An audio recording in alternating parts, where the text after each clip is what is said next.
Genial é a casa do trader, todo mundo já sabe. A novidade agora é que você pode ter acesso ao clube de benefícios Trader Genial. Mas deixa eu te explicar como vai funcionar. Quanto mais você opera e evolui nos seus trades, você conquista novas faixas e desbloqueia diversos benefícios exclusivos. Eu sou atleta e trader há muitos anos e ter disciplina, controle emocional, saber me adaptar aos diversos cenários foi e continua sendo determinante para que eu tenha resultados consistentes, tanto no mercado quanto no tatame. A gente traduziu essa mesma metodologia para os traders aqui da Genial. Por isso, o nosso clube de benefícios foi estruturado em faixas.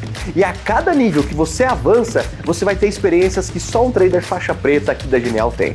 Experiências como o Trader VIP Genial, um evento exclusivo onde a gente conecta você aos principais especialistas da casa que vivem o mercado todos os dias. Da última vez a gente teve até passeio de helicóptero. Além disso, teremos mentorias em grupo, imersões, relatórios exclusivos preparados pela mesa de operações e diversas novidades. O trading pode ser solitário, mas não para quem é da Genial. Faça parte do clube de benefícios. Quanto mais você opera, mais benefícios você conquista.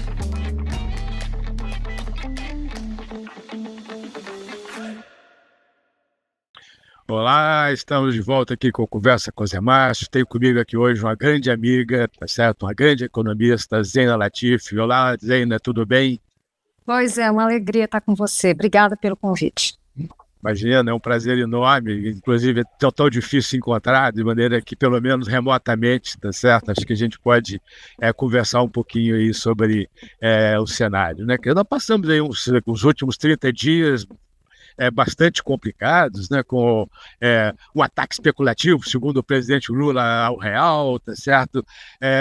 Zeno, como é que vocês estão vendo esse processo? Quer dizer, vocês acham que isso é uma coisa que tem a ver com ataque especulativo ou tem alguma coisa mais estrutural que está fazendo com que os investidores estejam fugindo do real e indo em direção ao dólar? Olha, tem claramente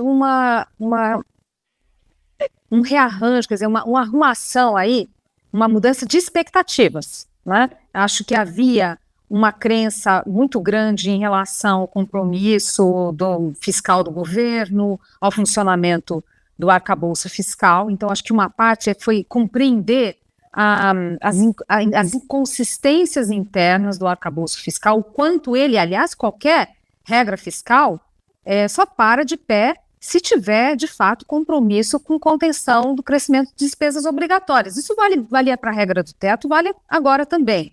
Mas acho que havia uma visão, de certa forma, simplista, eu diria, e que foi alimentado pela própria Fazenda, que, olha, a gente vai conseguir aumentar a arrecadação e vai dar tudo certo.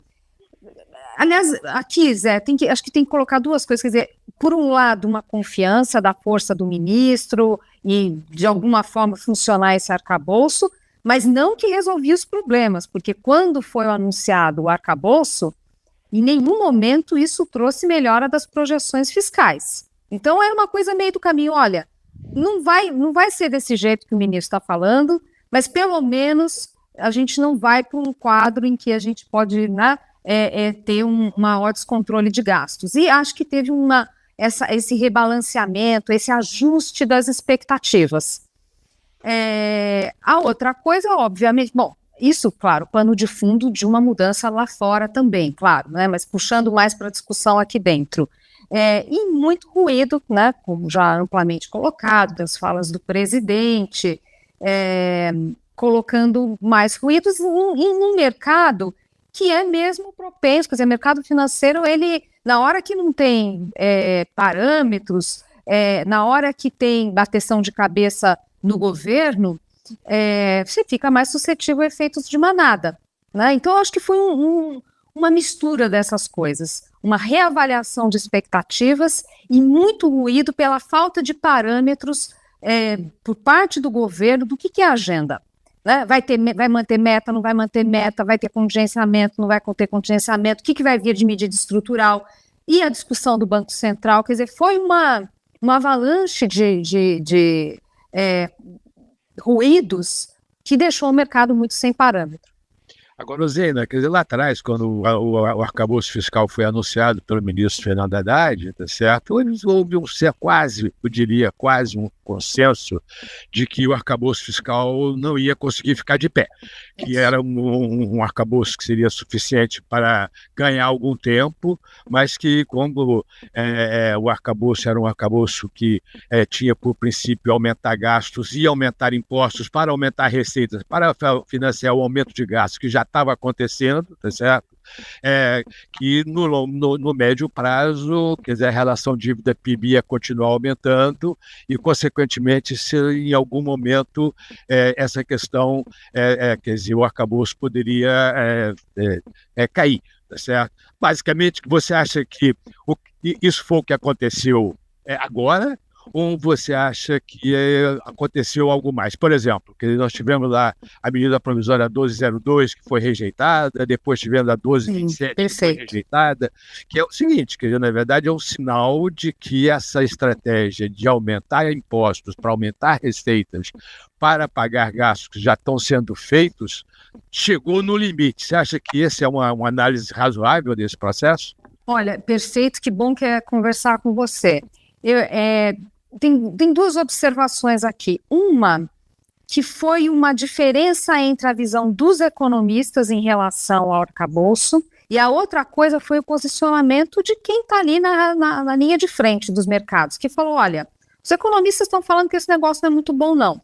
Mas não é Dilma, né? Não é descontrole, não evita cenários extremos, e não dá para hoje apostar contra o Brasil. Então, até eu vi ali, quer dizer, teria tido espaço até para melhor comportamento de preço de ativos. A impressão que dá é que tinha algum desconforto, mas não há dúvida que o desconforto era mais dos economistas do que de quem está na linha de frente do mercado financeiro. Acho que conforme foram tendo derrotas, vamos dizer assim, ou dificuldades do time da Fazenda, por essas questões que você falou, decisões que, medidas do Congresso que iam contra a agenda, né, de alguma forma, todas essas questões sinalizando que o ministro da Fazenda não tinha essa força toda. E que talvez também faltasse uma agenda de contenção dos gastos. Né? Assim, acho que foi ficando claro ao longo do tempo a fragilidade do arcabouço fiscal, mas com uma pitada de desconfiança do poder político do ministro. Né? A capacidade dele de mostrar para o presidente que outras agendas seriam necessárias. E como você colocou, quer dizer, também, né, ficando explícito que o espaço para aumentar a arrecadação é limitado. Então, acho que esses gatilhos eles foram importantes, porque aliás, é bem importante o que você falou, porque não haveria surpresa por si só a mudança da meta. Não é porque você fala, puxa, olha ali o boletim Focus, está todo mundo colocando que não vai cumprir. Então, em algum momento vai ter mudança da meta. O problema foi que isso veio de uma forma ruim, numa esteira de notícias ruins, que aí vira a chave. E mercado é assim, vira a chave. Tem uma hora que já ajustou muito o preço, ainda mais diante do gatilho externo, o mercado vai lá e reavalia as suas expectativas. Né? Então, acho que é isso, foi tendo... E o que não é novidade, se a gente for pensar, por exemplo, Zé, na época do governo do segundo Dilma, você tinha lá o Joaquim Levy com a agenda e tal. Yeah. Aí os economistas ficavam preocupados, achavam que precisava ser uma agenda mais ambiciosa. Mas vamos tocando o mercado, vamos lá, Joaquim Levy é o guardião e tal. Numa coletiva da imprensa que ele não foi, que foi justamente para comunicar um déficit orçamentário, o mercado virou. Então, essas viradas, elas assim... Aliás, o que me surpreende é que virou o mercado e demorou para o presidente Lula entender a importância disso, né? Não pode brincar com mudança de expectativas, não. Ainda mais quando elas vão ficando tão, né, consolidadas como a gente está vendo agora, uma rigidez ali, né? Em meio à volatilidade, tem uma certa rigidez ali dos preços de ativos para pior, para um equilíbrio macroeconômico pior. Agora, realmente, quer dizer, como é que você está vendo os próximos passos, né? Quer dizer, a gente tem aí uma situação, o ministro Fernando Haddad disse que vai economizar 25,9 bilhões de reais fazendo pente fino em programas sociais. Isso é um negócio meio estranho, se você pensar bem. Quer dizer, se você vai economizar 25,9 bilhões de reais fazendo pente fino em programas sociais, é sinal de que hoje está sendo super mal gasto o dinheiro com os programas sociais. Já, você consegue fazer isso quer dizer, sem mudar nada, tá certo? É porque tem uma ineficiência enorme no gasto público, tá certo? Então, acho que esse é um ponto importante. Mas o outro ponto importante é o fato de que tem uma série de gastos obrigatórios que são indexados acima da inflação passada, né? Quer dizer, que é saúde e educação, que é indexada à receita, se aumenta a receita, INSS, seguro-desemprego, abono salarial, BPC, tudo isso é indexado ao salário mínimo, que varia pela inflação mais a taxa de crescimento do PIB de 2 anos antes. Isso significa que, no médio prazo, essas coisas mudam ou acabou ser insustentável, né? Exato. Como é que você está vendo o futuro? Acho que essa é a pergunta importante. Eu até entendo que tem um trabalho para ser feito para verificar por exemplo, essa explosão que a gente está tendo de BPC, por exemplo, que tem sido muito falado. Mas também tem outras, né? Seguro-defeso, alguns dados também da própria Previdência. Então, assim, está esquisito, a gente não sabe o que é fraude, o que foi flexibilização de regras no passado recente. Aí eu estou falando para além do salário mínimo, eu estou falando de pessoas mesmo entrando. Num primeiro momento, o governo falou que era a redução da fila, que tinha ali um represamento. Isso. Mas o que eu vejo dos especialistas, né, gente que entende ali do riscado, fala que, olha, não é isso, tem mais coisa acontecendo, né, porque realmente a trajetória é uma coisa muito preocupante. Então, é claro que isso tem que ser feito, mas isso não é exatamente... Não é rever gastos, não é mudar estruturalmente as condições para a gente ter um regime fiscal mais sólido, né? Não é isso. Isso faz parte, tem que fazer, né? Mas não é isso que vai, de fato, gerar essa expectativa de estabilidade. Até porque, digamos que dê tudo certo, né? Me perdoe a expressão em inglês, mas é once and for all, né? Deu tudo certo, tá? Mas assim, tá, mas o que mais tem? Bom, eu pessoalmente acho que foi muito ousado e até, assim, sabe que o time da Fazenda não alertou, quer dizer, muito ousado resgatar essa regra de salário mínimo, muito ousado. Para o mercado de trabalho, aí você sabe mais do que eu, não é que a gente está falando de um salário mínimo que está super defasado, pelo contrário, vis-à-vis a produtividade do país. Então, assim, quando eu vejo...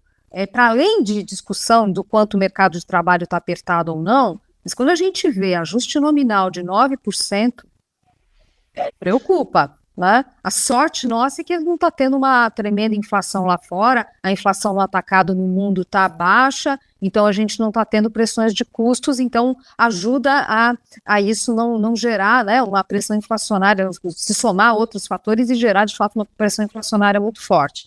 Agora, o ponto é que, assim, resgatar uma regra que para o mercado de trabalho é ruim, para a Previdência é maior ainda, e aquela regra básica, quer dizer, você está, para pessoas que estão inativas, você vai estar dando ganhos que são superiores à produtividade do trabalhador da ativa. Quer dizer, eu até entenderia do ponto de vista da política, num primeiro momento, o Lula falar, olha, vou fazer isso aqui agora em 2023, porque o governo anterior e tal, mas não fazer uma regra para valer, né, para os próximos anos. Eu não sei se se sustenta, para ser bem sincera, porque a depender da trajetória das contas públicas, do impacto disso nas expectativas, no câmbio, portanto, lá no final, na inflação, tanto via Previdência quanto via mercado de trabalho, eu acho que ele vai ter que ponderar, ele vai ter que medir essas coisas, porque a gente já viu o quanto a sociedade, e felizmente isso é um tremendo ganho, mas o quanto a sociedade hoje, ela é muito pouco tolerante à inflação, né? Felizmente. Então, eu não tenho a mínima ideia do que vai ser feito, mas eu acho que essa é uma medida que em algum momento vai ter que falar, olha, vamos fazer um ajuste aqui, em vez de ser o PIB, vai ser PIB per capita, tudo comendo pelas bordas. Quer dizer, não, o Lula não é um reformista, não é um governo reformista, em que pese a importância da reforma tributária, que foi uma coisa que foi, né, nutrida nos últimos anos, e felizmente o ministro abraçou essa agenda. Está saindo torta, é verdade, mas mesmo assim é importante, mas não é exatamente um governo reformista. Eu acho que o que ele poderia fazer é tentar várias iniciativas, pequenos ajustes, para ir empurrando esse negócio. Sempre na linha de que, olha, inflação, se ela começa a ficar teimosa, é difícil trazer para a meta, e ela é um fator que corrói muito a aprovação do governo. Então, assim, é um teste, assim, eu acho que alguma coisinha vai ter que sair. Eu acho que algum ajuste vai ter que sair pela própria imagem política do Lula, mesmo que ele não venha a ser candidato, né? Sair com uma imagem desgastada, acho que tampouco ele quer isso. É verdade que eu costumava dizer quando eu dava aula para meus alunos que inflação não fica parada nunca, ou ela sobe ou ela cai. Tem jeito, tá certo? Não tem essa coisa de, a inflação está estável. Não, a inflação, ela está sempre se movimentando. Agora, Osênia, você chamou a atenção aí para uma coisa importante, mais estrutural, deixa eu dar uma guinadazinha na conversa. Reforma tributária. Como é que você está vendo essa questão da reforma tributária? Como é que você acha que vai caminhar? Quer dizer, acho que está muito bem caminhada, mas como é que, quer dizer, qual é a sua avaliação do final da negociação e do processo, do que sobrou da proposta inicial? Olha, hoje o noticiário é que a parte de proteínas animais não vão entrar, né? Não vão ter tratamento diferenciado. Que ótimo, né? Porque o próprio presidente sinalizou, e isso, pelo menos por hora, vamos ver, né? Tem muita pressão ainda. Agora, aqui, assim, Zé, eu acho uma pena a gente tá desperdiçando uma oportunidade de fazer algo mais ambicioso. Eu acho que no final, essa história que todo mundo fala, e eu também, que assim, puxa vida, mas está trocando por um sistema que é tão ruim, né? Eu acho que isso, de certa forma, gerou uma complacência, sabe? E aumentou a sensibilidade, sei lá, aumentou o poder dos grupos que vão lá pressionar o Congresso e falar, vou ceder aqui, né? Porque no final está todo mundo falando que é ótimo, né? Então, eu não sei se isso atrapalhou um pouco. E, ao mesmo tempo, veja, eu não gosto de subestimar a classe política, né? E ainda mais uma figura como o Lula, que é um animal político. Ele não se envolveu, né? Agora, quando se envolveu, foi para atrapalhar, mas, enfim, ele aparentemente, quer dizer, nas falas dele, é como se não fosse uma agenda dele. No início, eu achava esquisito, eu falava, caramba, a própria ministra do Planejamento, Simone Tebet, falou que é a bala de prata do governo, e o presidente faz de conta que não é uma agenda dele, e esse era um tema importante para tentar conter o máximo possível, usar todos os instrumentos desse nosso presidencialismo de coalizão para evitar muitas exceções, muitos tratamentos especiais. Eu não sei se o Lula tivesse entrado ia piorar, porque o tema poderia ser politizado, né? Mas o fato, quer dizer, qualquer que seja a razão, o fato é que eu senti falta de um empenho maior dos articuladores políticos, dos negociadores políticos, para tentar conter tantas concessões, né? Porque realmente é um esforço muito grande e que vai sair bem aquém do que seria, na minha opinião, né? Não estou falando do ideal nem se fala, mas de uma coisa que fosse mais razoável. São exceções demais. Outro dia eu vi um trabalho da Rosane Siqueira com outros economistas, e ela pegou a proposta do governo agora de regulamentação, né? Que pode piorar, né?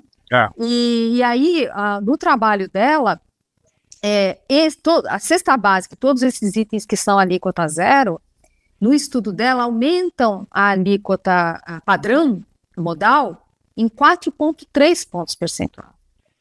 Depois, quando pega aqueles que têm 70% de desconto, vão-se mais, acho que 3,4, uma coisa assim. Então, é uma enormidade.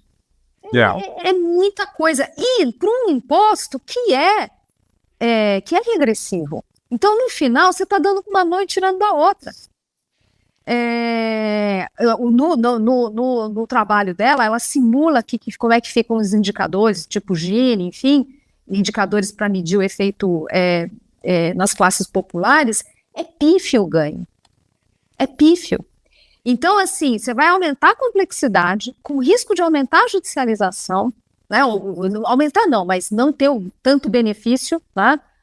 Os ganhos do ponto de vista de potencial de crescimento também menor, porque você vai ter um sistema mais complexo, para um ganho, e aí nessa questão distributiva você sabe mais do que eu, mas é nada, é irrelevante. Então, custo-benefício muito ruim. E eu vi, por exemplo, preocupações, por exemplo, da Cecília Machado, em relação ao próprio cashback. Porque você tem um cadônico ali com problemas. Então, tem muito, assim, de novo, ainda que você fale, bom que saiu, esperar mais, eu acho que poderia sair pior ainda. Acho que se perdeu um timing em 2000, logo após a Previdência, a reforma da Previdência, uma pena não ter avançado, porque poderia ter sido uma reforma muito mais ambiciosa. Então, cada vez que avança, parece que piora. Mas tem um gosto amargo, sabe, Zé? Tem um gosto amargo. Realmente eu concordo com você. Eu acho que o ganho, se é que vai ter algum ganho, é muito pequeno. E me preocupa muito, Rosena, a mudança de preços relativos que essa reforma pode gerar, né? Porque a gente vai aumentar imposto sobre serviços e diminuir imposto sobre bens.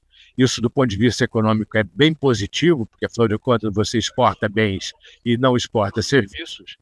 Por outro lado, quer dizer, o que aumenta o bem-estar das pessoas é serviços, fundamentalmente, né? Que você aumenta o seu bem-estar não é quando você compra a televisão, você aumenta o seu bem-estar quando você assina um streaming, tá certo? Não é quando você compra o carro, é quando você usa o carro, entendeu?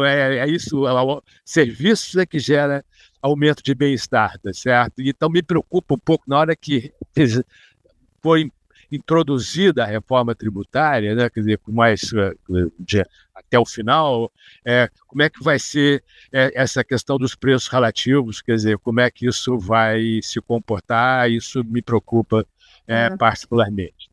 Aqui, complementando o que você falou, quer dizer, primeiro que a gente viu, nós tem visto isso já há um bocado de tempo, não é à toa que o peso da indústria no PIB dos países todos diminui, serviços crescem, porque tem uma mudança de costumes, né, muda a cesta de bens, e pós-pandemia mais ainda, né?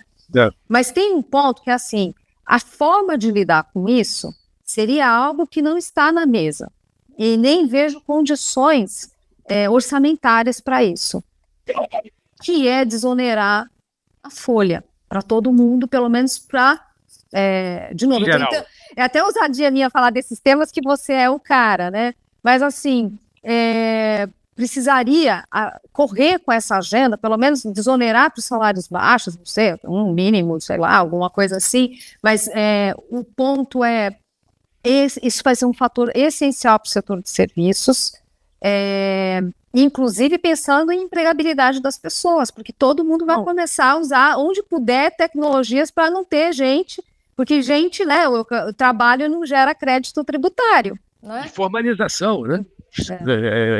Esse é um problema grave. Acho que você pode gerar um aumento de informalidade no mercado de trabalho complicado aí, tá certo? Esse é um ponto bom. Na verdade, acontece o seguinte, Rosena, a gente precisa de arranjar uma nova base de contribuição para a Previdência Social. Perfeito. Não pode ser a folha de salários, tá certo? Perfeito. Não é fácil, não é uma coisa fácil, não é uma coisa simples. Mas eu acho que esse é um ponto, quer dizer, fundamental se você quiser diminuir a informalidade, se você quiser aumentar a empregabilidade, tá certo? Diminuir a taxa natural de desemprego. Tem que conseguir pensar numa alternativa para ser a base de contribuição da Previdência Social. Que é um pouco a linha do que você está falando. E a gente tem visto cada vez mais crescendo o MEI, crescendo, né? Quer dizer, como é que você financia? E isso tende, né? A não ser que faça ajuste na política, que eu acho que tinha que fazer também, mas enfim, mas como é que você financia isso, né? E aliás, nesse ponto do MEI, né? Hoje, como é uma política mais recente, vamos dizer assim, as pessoas ainda não estão aposentando, então não aparece muito, né? Mas a tendência é explosiva, né? A tendência é explosiva. Então, realmente, quando junta tudo, os problemas estão gritando para a gente, né? Mas como é no longo prazo, todo mundo joga por baixo do tapete e deixa correr, né? Então, acho que esse é um ponto. Agora, Zena, como é que você está vendo o cenário internacional? Você tinha uma expectativa de queda de juros, o mercado tinha uma expectativa de queda de juros nos Estados Unidos no começo desse ano, né? Quer dizer, o presidente do Banco Central americano induziu o mercado a pensar assim. Eu sempre fui mais pessimista em relação a isso, porque eu acho que a taxa de inflação nos Estados Unidos continua muito alta, tá certo?